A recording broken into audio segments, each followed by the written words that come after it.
Palabra y vida. Con el padre Manuel Horta, desde Sevilla.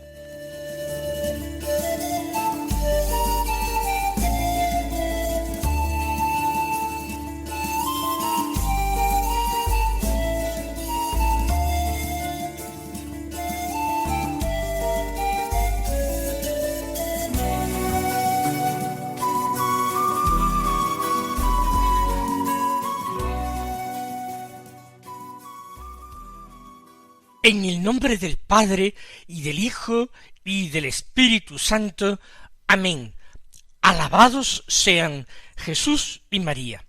Muy buenos días, mis queridos oyentes, hermanos, seguidores de este programa Palabra y Vida, que cada día emitimos en las ondas de Radio María. Hoy es el martes de la cuarta semana de la Pascua, un martes que es 13 de mayo, una fecha muy bonita. La Iglesia celebra la memoria de la bienaventurada Virgen María de Fátima. Estamos recordando que el 13 de mayo del año 1917, la Virgen se apareció por primera vez en Cova de Iria, en Portugal, a 3 pastorcitos que cuidaban los rebaños de sus padres, a Lucía y a sus primos, Francisco y Jacinta Marto. Se les fue apareciendo los días 13 de cada mes hasta el 13 de octubre de aquel año. Les confió a los pastorcitos algunos mensajes. Los 2 pequeños, según anuncio de la Virgen, murieron siendo muy niños, apenas 2 años después de los mensajes, mientras que la mayor de ellos, Lucía, vivió hasta el año 2005, siendo monja carmelita en Coimbra, en Portugal. En Fátima se nos invita a consagrarnos al Inmaculado Corazón de María y también a rezar el rosario pidiendo la paz. Hemos peregrinado allí muchas veces y no dudamos en recomendar a todos nuestros oyentes que aprovechen ocasiones que tengan para ir a este lugar bendecido por la presencia de María en tantas ocasiones. Pero vamos a escuchar la palabra de Dios, que es la obra más extraordinaria y más agradable que podemos realizar. Por supuesto, fuera del ejercicio de las virtudes, de la práctica de la caridad en primer lugar, y de la fe y de la esperanza. Seguimos con la lectura del Evangelio de San Juan, la lectura del Evangelio que se proclama en la misa de cada día. Estamos en el capítulo 10. Hemos estado escuchando ese discurso de Jesús con la revelación de que Él era la puerta de las ovejas y que Él era el buen pastor de las ovejas. Ahora, el capítulo 10 de San Juan lo continuamos en los versículos 22 hasta el 30, que dicen así: se celebraba en Jerusalén la fiesta de la dedicación del templo. Era invierno, y Jesús se paseaba en el templo por el pórtico de Salomón. Los judíos, rodeándolo, le preguntaban: ¿hasta cuándo nos vas a tener en suspenso? Si tú eres el Mesías, dínoslo francamente. Jesús les respondió: os lo he dicho, y no creéis. Las obras que yo hago en nombre de mi Padre, esas dan testimonio de mí. Pero vosotros no creéis, porque no sois de mis ovejas. Mis ovejas escuchan mi voz, y yo las conozco, y ellas me siguen, y yo les doy la vida eterna. No perecerán para siempre, y nadie las arrebatará de mi mano. Lo que mi Padre me ha dado es más que todas las cosas, y nadie puede arrebatar nada de la mano de mi Padre. Yo y el Padre somos uno. Comienza San Juan diciéndonos que en Jerusalén se celebraba la fiesta de la dedicación del templo. La anterior revelación de Jesús como buen pastor parece que ha tenido lugar antes, en aquella fiesta de los tabernáculos o de las chozas, en que se conmemoraba la estancia de los israelitas en el desierto durante 40 años, viviendo en tiendas. Esta fiesta de los tabernáculos o chozas era una fiesta de peregrinación. Acudían de todas partes en peregrinación a Jerusalén y se construían chozas con ramos en los alrededores, y allí se celebraba y se festejaba. Algún tiempo después se celebraba la fiesta de la dedicación. La fiesta de la dedicación es la fiesta de Hanukkah. Hanukkah significa en hebreo precisamente eso, dedicación. ¿Y qué es lo que se celebra en la fiesta de la dedicación? Pues que en el año 165 antes de Cristo, Judas Macabeo, después de conquistar Jerusalén, purifica el templo. Recuerden ustedes que el rey Antíoco IV había hecho impuro el templo, erigiendo allí la estatua de un dios pagano, persiguiendo a los israelitas que querían permanecer fieles a su fe, que practicaban la circuncisión. La familia de los macabeos se levantó en armas contra esta tiranía odiosa que no respetaba la libertad del culto legítimo para los judíos.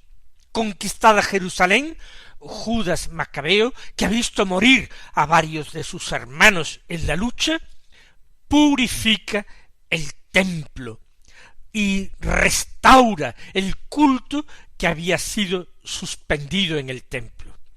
Esta es una fiesta muy alegre, muy gozosa, y para expresar alegría, los judíos encendían luces, velas, candelas en las casas y por las calles.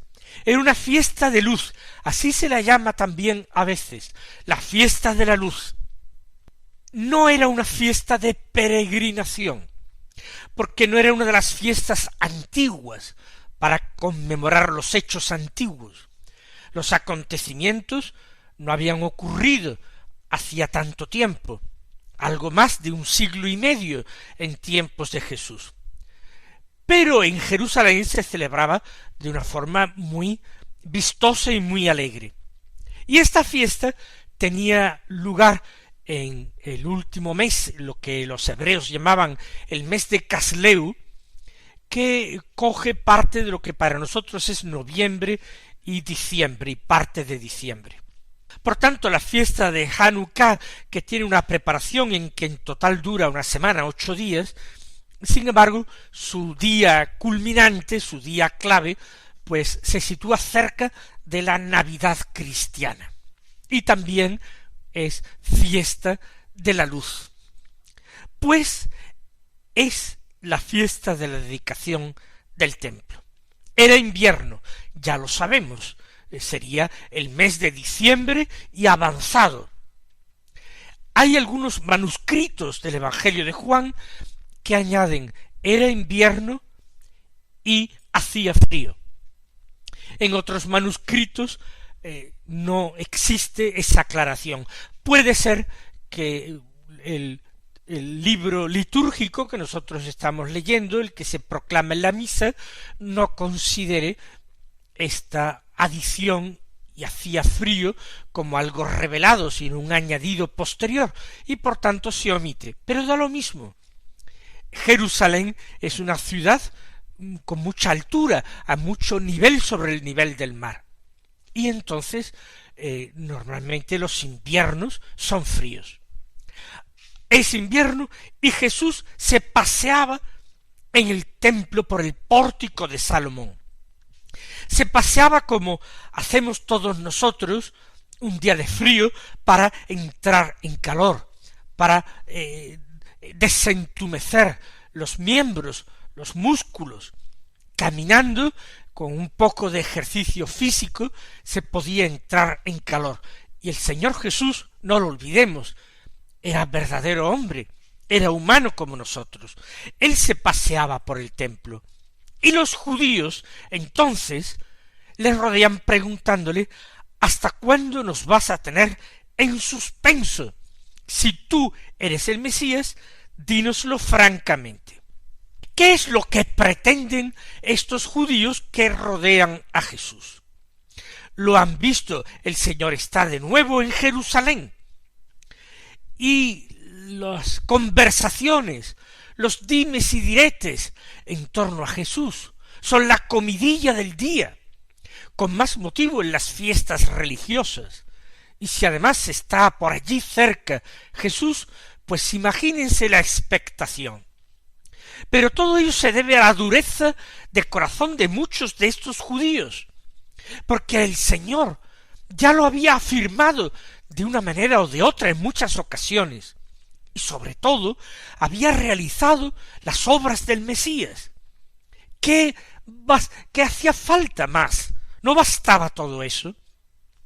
Quizás ellos quieren una declaración abierta de Jesús como Mesías, no tanto para ponerse a seguirle, sino para tener de qué acusarle de sedición contra los romanos, o aprovechar esto para convertir a Jesús en una bandera que pudiera encabezar la rebelión de los celotas y de muchos sectores del pueblo descontentos con la ocupación romana. Dínoslo claramente, que pretenden una revelación abierta como la que Jesús tuvo en diálogo, por ejemplo, con Marta o con María de Betania, cuando dijo: yo soy la resurrección y la vida. No ha dicho ya en el lago, lo que pasa es que aquello es Galilea y aquí están en Judea, pero no ha dicho ya: yo soy el pan de vida. No ha dicho que el verdadero pan no es el que dio Moisés, sino que es él mismo. No ha dicho suficientes cosas para aceptarle como Mesías, para seguirle como Mesías. Dínoslo francamente, como si el Señor no hablara francamente. Él había hablado por calles y plazas, había hablado en caminos al borde del mar, en las sinagogas y en ese mismo templo de Jerusalén. Había hablado con toda franqueza, con toda claridad y al mismo tiempo con toda sencillez, para hacerse entender por los hombres. Había hablado en parábolas, había puesto comparaciones y ejemplos, y sobre todo había hablado con sus obras, había hablado con su poder sobre la enfermedad, sobre la muerte, sobre el demonio, incluso sobre los elementos de la naturaleza. Y ahora le dicen: si eres el Mesías, dínoslo francamente. Jesús les respondió: os lo he dicho y no creéis. ¿Cuántas veces os lo he dicho? Pero el problema no está en la falta de claridad de Jesús o que su revelación sea incompleta u oscura. El problema está en que el corazón de estos hombres está sumido en tinieblas. Es su corazón el que es oscuro, no la revelación de Jesús. Son ellos los enrevesados, no Jesús, que es la misma claridad. El problema lo tenéis vosotros, porque yo os lo he dicho y no creéis. Las obras que yo hago en nombre de mi Padre, esas dan testimonio de mí. De nuevo, esto que dice Jesús es de una meridiana claridad. Las obras que está realizando tienen que llevar a todos los que la contemplan y a todos los que escuchan sus palabras a plantearse quién es Jesús. No puede ser cualquiera Jesús. Nadie antes que él ni ha hablado ni ha actuado como lo ha hecho él. Por tanto, no era necesaria otra declaración formal por su parte, diciendo que era el Mesías. Más aún, esa declaración formal podía ser improcedente, porque podía ser mal interpretado, no que él fuera el Mesías, sino qué clase de Mesías pretendía ser.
Y añade el Señor: pero vosotros no creéis, a pesar del testimonio de las obras, porque no sois de mis ovejas. Ahí está la cuestión, ahí está el quicio del problema, que ellos, los enemigos de Jesús, los contradictores, no son de sus ovejas, no son de los que el Padre le ha dado. No quieren escuchar su voz, no quieren convertirse, y eso que el Señor les ha concedido: ojos para ver, oídos para oír, e inteligencia para sacar conclusiones de las cosas que vieran y oyeran, y suficiente gracia para, actuando así con las potencias humanas, llegar a la fe y salvarse. Pero, dice el Señor, no sois de mis ovejas.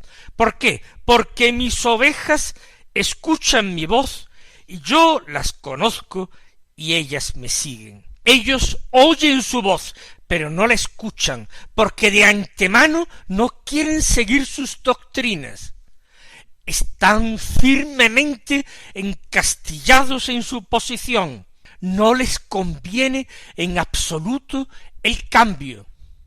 Prefieren sus normas, sus preceptos, sus mandamientos, que son puramente normas, preceptos y mandamientos humanos, antes de someterse a la voluntad de Dios. Cometen el mismo pecado que Satanás en los comienzos, el pecado de soberbia. No quieren rendir su entendimiento ni su voluntad a Dios. Prefieren quedarse con lo suyo. ¿Por qué? Porque no quieren perder sus privilegios ni renunciar a sus intereses. No se puede servir a dos señores, y efectivamente ellos ya han elegido un señor al que servir. Por eso no son de sus ovejas. Jesús los identifica fácilmente, porque no creen a pesar de haber visto, oído y entendido lo mismo que otros han visto, oído y entendido, y a pesar de todo han creído. Yo las conozco y ellas me siguen. Es la señal de las ovejas de su rebaño, y yo les doy la vida eterna. Ese es el premio de quienes aceptan reunirse con el rebaño de Cristo, recibir la vida eterna de Él, el Señor de la vida. Estas ovejas mías no perecerán para siempre, y nadie las arrebatará de mi mano. Es una promesa extraordinaria de Jesús que nos llena de consuelo, que nos llena de esperanza. No van a perecer para siempre. No están sometidos a la condenación. Me han aceptado a mí, han creído en mí, a pesar de sus pecados. Su fe los salva de sus pecados, les permite alcanzar el perdón de Dios, les permite obtener el fruto de la redención. Nadie las arrebatará de mi mano, porque el Padre ha concedido todo el poder a su Hijo único Jesucristo. Todo lo ha puesto en sus manos, y por tanto de sus manos no ha de escapar nadie.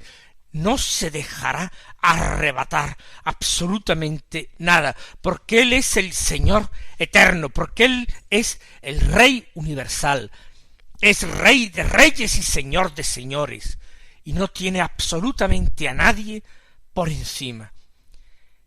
Nadie las arrebatará de mi mano.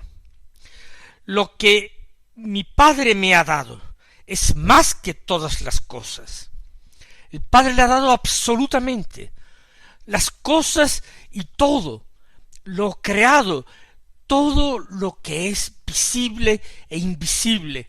Nada en el cosmos, en el universo, en el mundo de la conciencia, del pensamiento, del ser, de la existencia, nada es ajeno a Cristo y nada puede estar exento de su sometimiento a Cristo. El Padre me ha dado esas ovejas, son regalo del Padre, y nadie puede arrebatar nada de la mano del Padre. Jesús ha repetido lo mismo respecto del Padre y respecto de Él.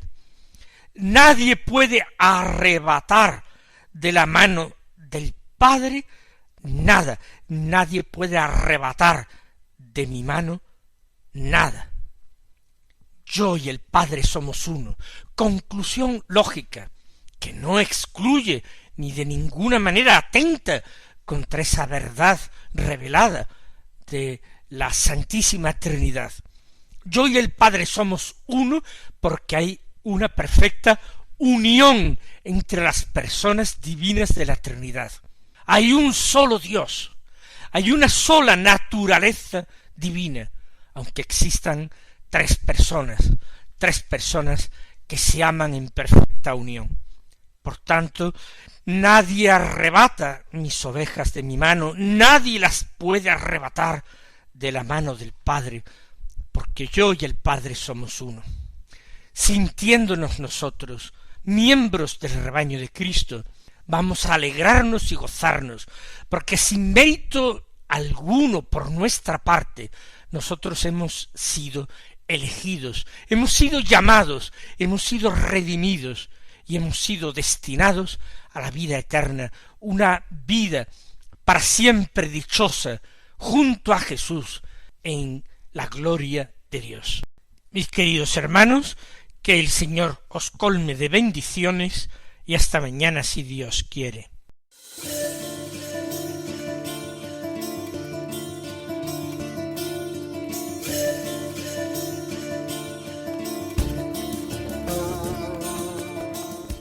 Han escuchado en Radio María Palabra y Vida,